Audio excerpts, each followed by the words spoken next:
جوهرة اف ام. Un pays qui compte pour la France, alors sûrement on va parler des relations entre les deux pays. On peut parler aujourd'hui de quelles relations entre la France et la Tunisie. Pour répondre à cette question et d'autres, on reçoit dans nos locaux M. Olivier Poivre d'Avar, nouvel ambassadeur en Tunisie. Bonsoir. Bonsoir. Pour commencer, est-ce que vous avez des priorités dans votre rôle comme ambassadeur aujourd'hui en Tunisie?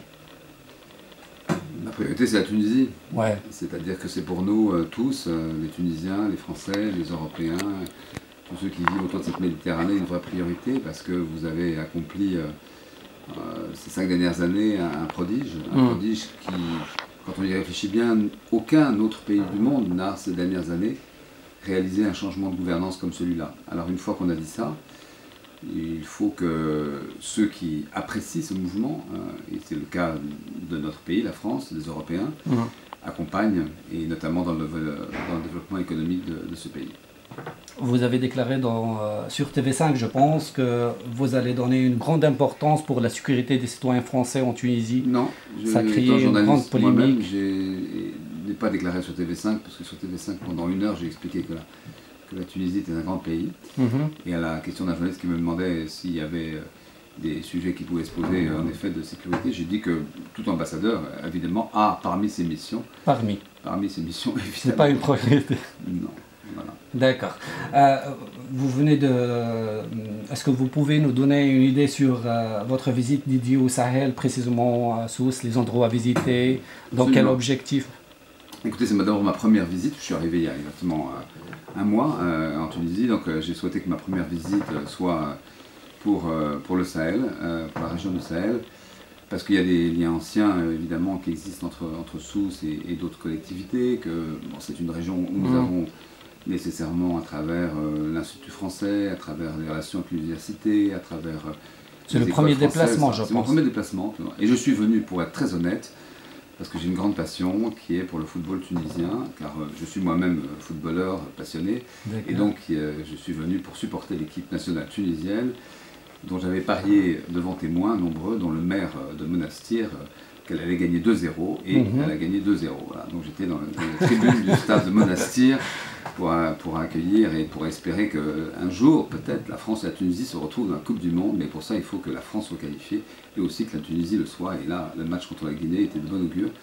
J'en ai profité d'ailleurs pour aller sur les traces de Bourguiba, bon, évidemment, dont tout petit Français a beaucoup entendu parler, parce que quand on est enfant, on entend parler de grandes figures, Senghor, Bourguiba, et donc j'ai pu visiter en compagnie des responsables, du gouverneur, du maire de Monastir, et aussi de la famille Bourguiba, de sa fille Myriam Bourguiba, le mausolée et le musée qui lui est consacré. Et puis rencontrer un certain nombre d'universitaires. Bon, pour moi, évidemment, l'agenda est économique, donc, mais il est aussi éducatif, donc il y avait là des universitaires. C'était très passionnant, venant vers Sousse, de faire cette étape à Monastir. Les autres endroits, c'est les facultés, je pense. Oui, les facultés, mais en l'occurrence c'était un dimanche, le match de football. C'est dans quel objectif en fait? Écoutez, l'objectif il est assez simple pour un pays comme le nôtre, c'est l'investissement. C'est investir dans ce pays. Alors l'investissement, ça n'est pas que économique, mais il y a clairement aujourd'hui, je crois, la nécessité d'accompagner dans cette période, la Tunisie. Il y a un rendez-vous qui est celui du 29 et 30 novembre 2016, qui est cette grande conférence sur les investissements. Donc je souhaite pouvoir convaincre beaucoup d'entrepreneurs français de venir, d'être présents pour s'intéresser aux projets de développement en Tunisie. Je pense par exemple à un projet qui est très cher à cette région, et tant le maire de Sousse que le gouverneur de Sousse m'ont dit à quel point c'était important. C'est le port en eau profonde d'Enfida. Je pense que, par exemple, si on doit accompagner quelque chose, nous, Français ou d'autres, les Européens, l'Agence française de développement, c'est possiblement des projets de ce type qui sont des projets de développement pour une région comme celle de Sousse et du Sahel plus généralement. D'accord. Donc vous savez bien, monsieur, que la Tunisie est en une situation très compliquée aujourd'hui, chômage avec un taux très élevé, croissance économique en baisse, inflation, corruption. En fait, est-ce qu'on peut savoir, la France est prête à nous aider? Et est-ce que c'est conditionnel? Non, écoutez, la France, elle est impressionnée, je l'ai déjà dit, par ce qui s'est produit depuis ces 5 années. Elle se sent un lien très ancien, très culturel au meilleur sens du terme avec la Tunisie. Les 700 000 franco-tunisiens qui sont en France nous obligent au meilleur sens du terme à une relation très singulière, très exceptionnelle avec ce pays. Et quand je dis exceptionnel, c'est au sein d'un ensemble qui compte plein d'autres pays du Maghreb. Mais celui-là mérite une attention toute particulière. Alors, sur le plan économique, c'est évident que la priorité, vous l'avez dit, vous avez bien décrit la situation de ce pays. Cette situation est une situation qui est qualifiée par ses responsables eux-mêmes comme une situation délicate. Mais nous avons confiance dans ce mouvement politique qui est cette formation d'un nouveau gouvernement. Nous avons confiance dans cette possibilité que ce gouvernement, pendant les 3 années à venir, puisse travailler à des réformes importantes et à... Comment vous pouvez soutenir ce gouvernement? En accompagnant les réformes qui sont présentées. Et les réformes qui sont présentées, elles le seront... enfin, les réformes qui sont proposées d'une part, et puis les projets qui sont présentés lors de la conférence. Y a-t-il une nouvelle conversion pour les dettes, par exemple? Non, pas à ce stade, mais il y a d'abord la mobilisation au sein de la communauté européenne. Je pense que l'Europe, notre nouveau délégué vient d'arriver de l'Union européenne en Tunisie, et ensemble, une politique plus concertée de la France et de l'Union européenne devrait permettre d'aider des projets qui véritablement sont de nature à procurer un plus économique. Est-ce qu'on peut parler en chiffres et concrètement parler de la coopération franco-tunisienne aujourd'hui?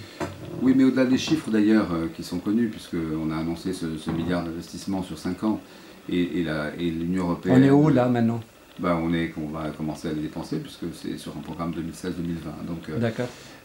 Donc ces chiffres sont engagés, mais au-delà des chiffres qui sont aussi ceux de l'Union européenne, il faut rappeler qu'elle a augmenté sa contribution, qui va passer je crois à 300 millions d'euros, il y a je crois la justesse du diagnostic, c'est-à-dire pouvoir investir là où c'est possible de le faire. Et pour ça c'est vrai qu'il faut que la communauté d'affaires française ait envie de venir investir en Tunisie.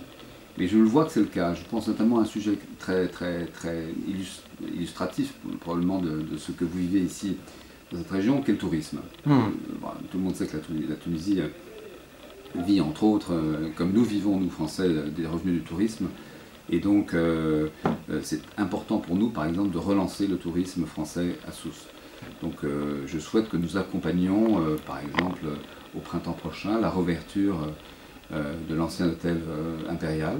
Ça me paraît très important que nous fassions savoir à travers les médias français que ce pays a pris des mesures tout à fait exceptionnelles dans le domaine de la sécurité et surtout que Sousse est une destination formidable pour les touristes français. Il est important qu'ils puissent revenir en effet, et pour ça je crois qu'il faut qu'on travaille ensemble, Français et Tunisiens, à une image nouvelle de ce pays en France. Et la venue de Youssef Chahed, la première visite après l'Algérie, je crois qu'il va faire prochainement en France, nous permettra de montrer que ce gouvernement a vraiment une vision économique, souhaite faire des réformes. Votre ministre du Développement et des Investissements, M. Fadel Abdelkefi, est à Paris le 17 et 18 octobre. Ça sera aussi l'occasion de manifester, en tout cas, ce plan ambitieux de la Tunisie, car je crois qu'il y a ce consensus qui, pour nous, l'accord de Carthage, autour desquels de nombreux acteurs politiques et la société civile se sont mis d'accord pour cette renaissance économique. L'information que j'ai, c'est que le Premier ministre français, c'est lui qui visitera prochainement la Tunisie. Alors vous avez une information que je n'ai pas encore, mais les journalistes sont toujours bien informés. D'accord, donc il n'y a pas une date fixée pour... Sauf qu'il y a l'information que Youssef Chahed visitera bientôt. Ah oui, pardon, excusez-moi. Oui, absolument. Quand vous dites le Premier ministre français, il viendra, j'imagine, un jour en Tunisie, mais il va surtout recevoir avant Youssef Chahed, qui doit faire une visite, soit fin octobre, soit début novembre. On est en train de regarder la date pour que les deux agendas des deux chefs de gouvernement s'accordent. De toute façon, nous espérons que cette rencontre sera fructueuse. Je ne sais pas comment, mais... Si, elle le sera nécessairement, parce que nous avons plein d'agendas, un agenda éducatif et culturel aussi important, il faut le dire, dans le domaine de l'éducation.